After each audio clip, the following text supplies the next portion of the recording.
children? What is noticeably missing? Tools. Toolbar. Somebody tell me where the toolbar is. It's not starting out to be a good day. Wait, I can see it. It's already there. Like the 10th one down from the top. Maybe 1, 2, 3, 4. I was trying to get that. Seven. But it wouldn't So- go. There's I'm many on of the students left who- side. 7th one down from the top. Oh, not anymore. Go back. 7th one down from the top.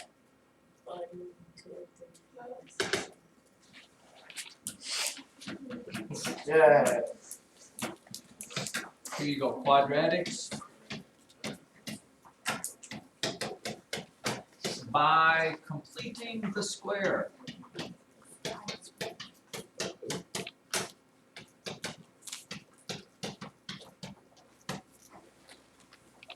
And if I knew what it really meant, I would tell you. But since I rarely taught this, here is really the gist of it. If you have a quadratic, let's say x squared plus 8x plus 16, does that have a square root, yes or no?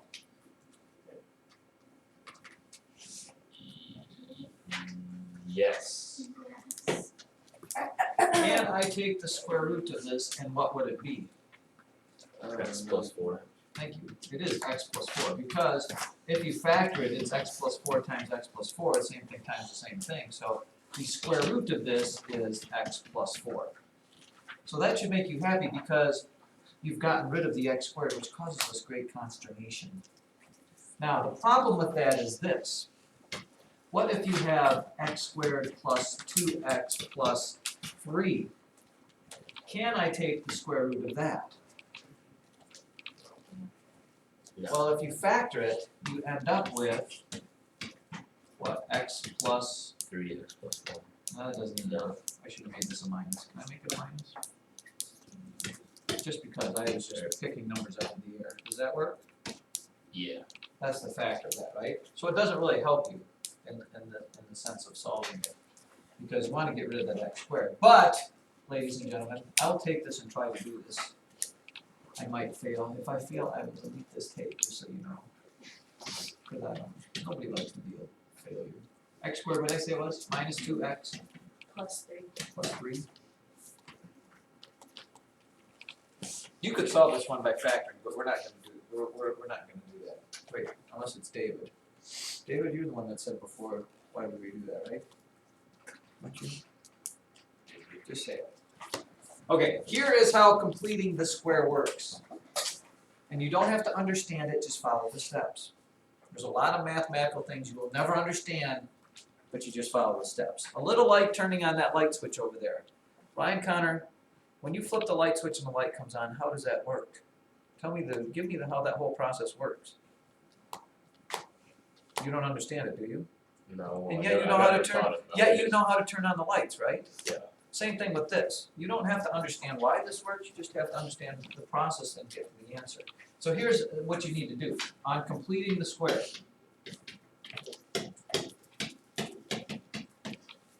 All right. Here's what you do. First thing is move the number to the other side, which simply means this. I want just the x terms on the left side, and I want the number on the other side. So I'm going to make that equal 0. Do you understand? So it's going to end up being x squared minus 2x equals what? A negative 3. Are you with me on that? All I did was move the number. By the way, we can still talk about this as a is 1, right? The number in front of x is 1, b is negative 2, and at this point c was 3. But I moved that c over there, right? Got step number 1? Tell me if you don't understand step number 1.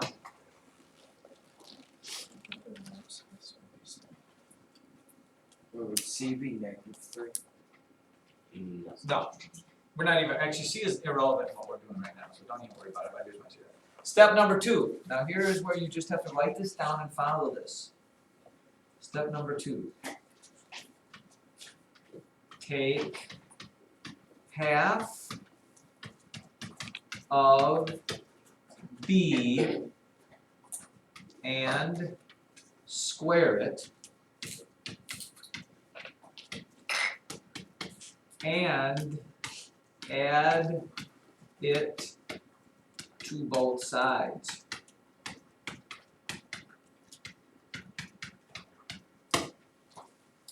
Take half of b and square it and add it to both sides.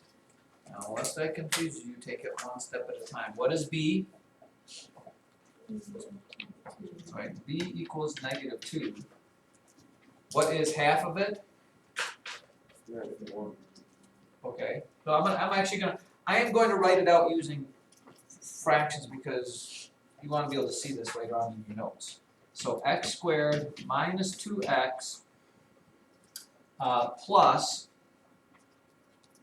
-2/2 squared, because that's b, that's half of it, that's squared.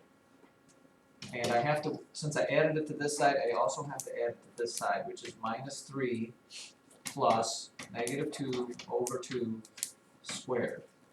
Half of b squared, b half squared. Now I will do that math. Let's do that math. You know this equals -1, right? -1 squared is +1. So now I get x squared minus 2x plus 1 equals, this would be plus 1 as well, -2, right?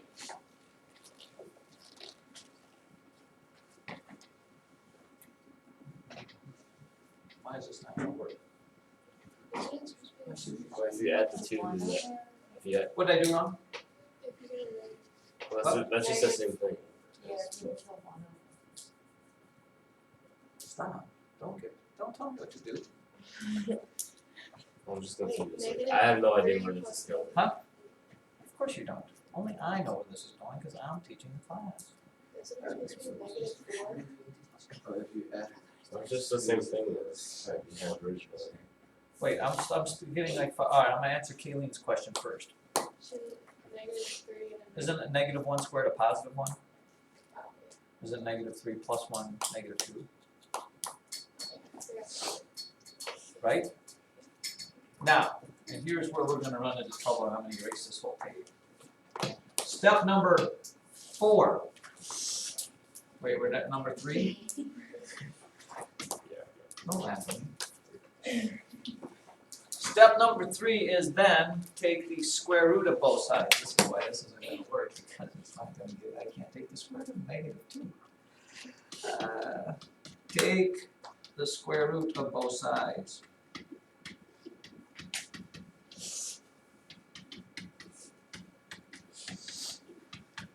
I really got to look in the book on why this doesn't work.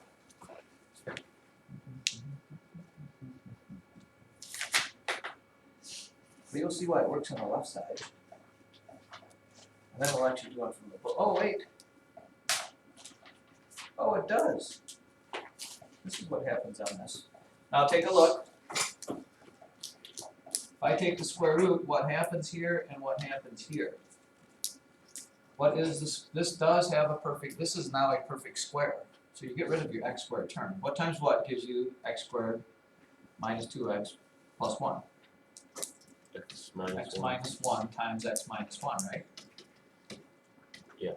So when I take the square root of that, I just get x minus 1. Now the unfortunate thing is over here, I end up with the square root of a -2, which you'll tell me because you are 8th graders, the square root of a negative number is? Well, it's an imaginary number. We don't necessarily know what it is. But here is what your two answers would be. If you're solving this for x, okay, you need to add this one over here. So you end up with x equals 1 plus this thing, which we don't know how to do. And we also have the, since it's a square root, it's plus or minus. 1 minus the square root of -2.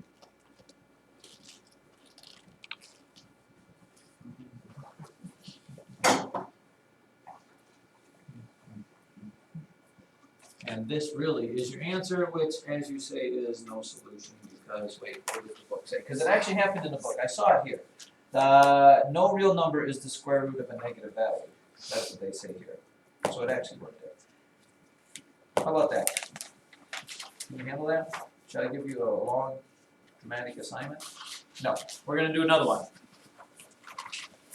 And again, that only didn't work out because I pulled it out of thin air, which I should have never done. I should learn my lesson on that, and never do that. Try this one. X squared minus 14x equals 15. And I'm gonna solve it by completing the square.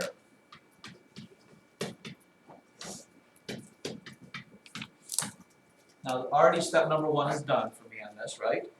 So I jump right to number 2, which says, what do you need to do? You need to take, I'm sorry, step be 14x.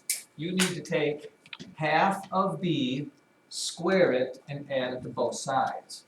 So I still have this. Half of b, negative 14 over 2 squared. B half squared, and I have to add that to both sides. Negative 14 b half squared. Boys and girls, there's a reason why this comes up in lesson 104 of the algebra book, because this is not easy stuff. If you follow the rules, it's not that bad. What is half of negative 14? This turns into a negative 7, right? Squaring negative 7, you get 49. So x squared minus 14x plus 49 equals 15 plus 49, which is 64. Is it? Yes. 64. Now step number 3, whatever I said it was, is to take the square root of both sides.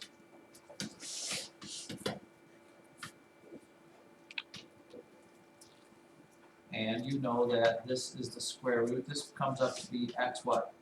Minus 7 times x minus 7, which has a perfect square, which is x minus 7. And the square root of 64 is not just 8, but we have to use the plus or minus 8. So there you're going to get 2 answers. You're going to add 7. You're going to add 7 to this. It's going to be positive 8 plus 7. One answer is 15. The other answer is negative 1.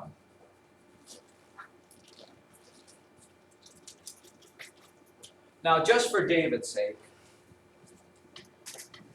usually you only complete the square when you don't have any other options to do here. How could I have solved that one? This one could have been done by factoring, right? I could have taken my x squared minus 14x, moved my 15 over here and made it what? Minus 15, right? Yes? Equals 0. I could have factored this into guess what? What does this factoring do? X minus 15, x plus 1. Take the opposite of both of those and you get 15 and minus 1. You also could have put it in the quadratic equation. Negative b plus or minus the square root of 4ac, whatever it was over today. You also could have used your graphing calculator. What are these two numbers? Zeros. Those are where it crosses the x-axis at 13 and negative 1. But I'm not in charge of you learning stuff, so I want one that doesn't work out. You want one that doesn't work out? Yeah. Yes.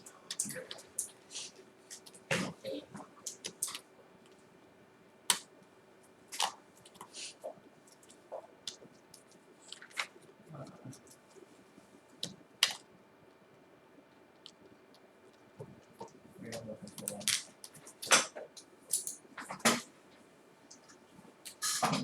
Oh, here's one. Yes, let's do this one.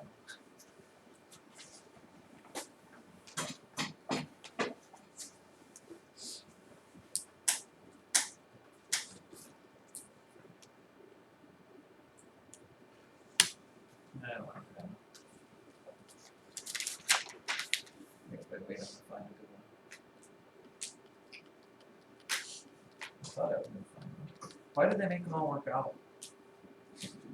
I want this one Maybe practice. IXL will give I us. want one not to work out, so David doesn't go, why don't we just do it the easy way? So just take that in numbers like this. Maybe they'll have one. I was looking for one, I Maybe was looking for one IXL on, will give us one that doesn't work out. huh? Maybe IXL will give us one that doesn't. Maybe IXL won't. Maybe you're looking for the simple way, wait a minute.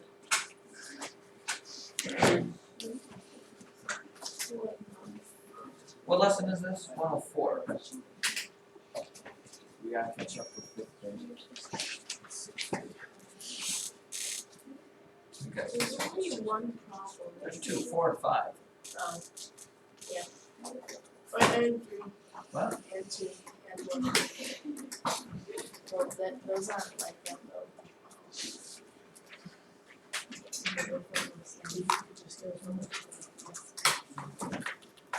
Yeah, I have an email. I will address that issue when it comes to it. Let's look at page 702. Let's just show how incredibly smart you are. Which one do you want to do? Let's do problem number 5.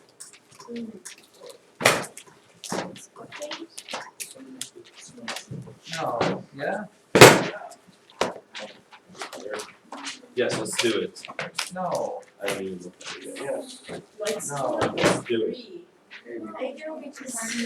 There's no three. Let's do 5 because I don't really know if I can do it. That's always what you want the teacher to say. I have no idea if this is even possible. Is that what that looks like? Yeah. So you're just looking for one first. And then does it go like this? Yeah. Then like this? On all sides. It's a web for the box. It's a box.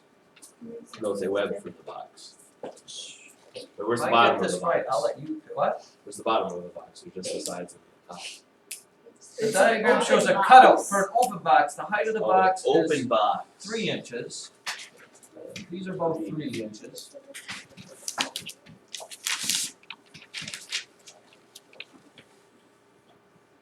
The length is 5 inches longer than the width.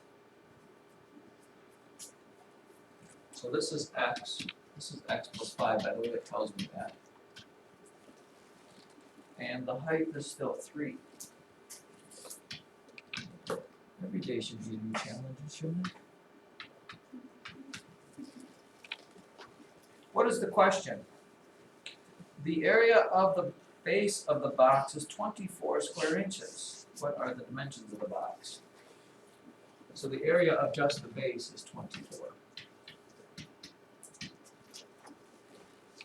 That doesn't hardly seem possible, does it?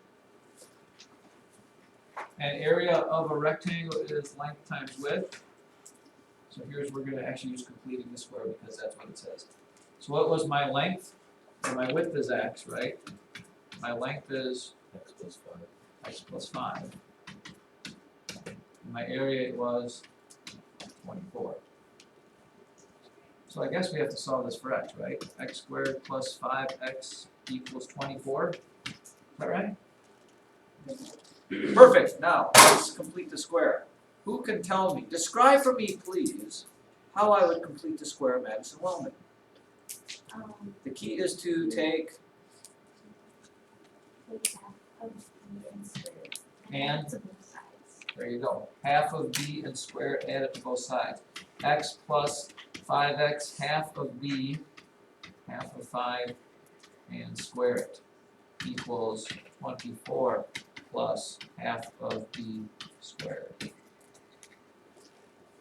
Now, this ought to teach it for, do you think this is going to work out? Well, it's out of our book, so it's a great possibility. Stop. You're not being David Swenson. We're going to do this hard way. What is 5 over 2 squared? Somebody? 5 over 2. X squared plus 5x, that is 25 over 4, is it not? Yeah. 25 over 4. 24 plus 25 over 4. Right, oh reindeer? Yeah. Now what? Now I take the square root of both sides. This always has a perfect square, by the way. What is it?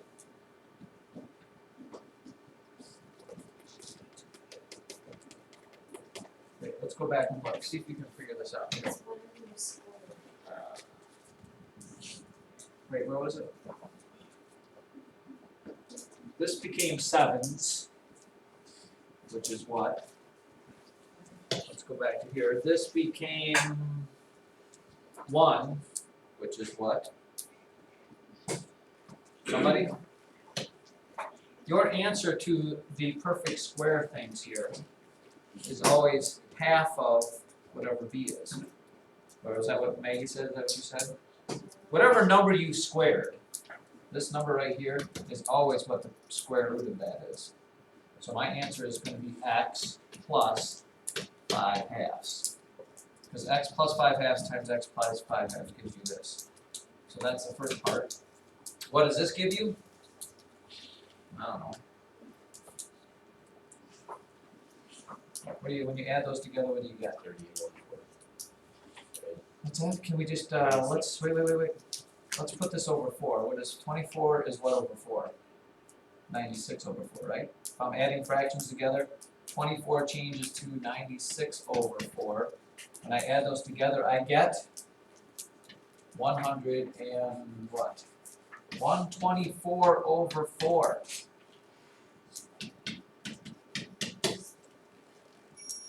you with me? Or is that 144? That what? It does. To what? What is it? 31. And I have to take the square root of 31, right? So the answer I get, doesn't appear in the book to be the same thing, is you have to subtract this over, right? It's the square root of 31 plus or minus 5 over 2. Let's just call that a day. What's the answer? Well, it has 3, 8, and 30. What did we do wrong? I think the real question is What's that? I don't know. Either way. Let's do this. Don't look in your book. Logan, give me a number between 1 and 30. 21. 21. Alex, number between 1 and 30. Don't look in your book. 15. Grace? 2. Bella? 3. Oh, you cheapskates there. Who's looking? Oh, I'm sorry. Brian's not looking at books. 1. I'm going to add numbers to that. Okay, Brian. Give me a high number. Okay, 27. 27. There's your problem for tomorrow. Lesson Sorry 104. guys. Well, I guess you're not that bad. Basically. Well, the high probability.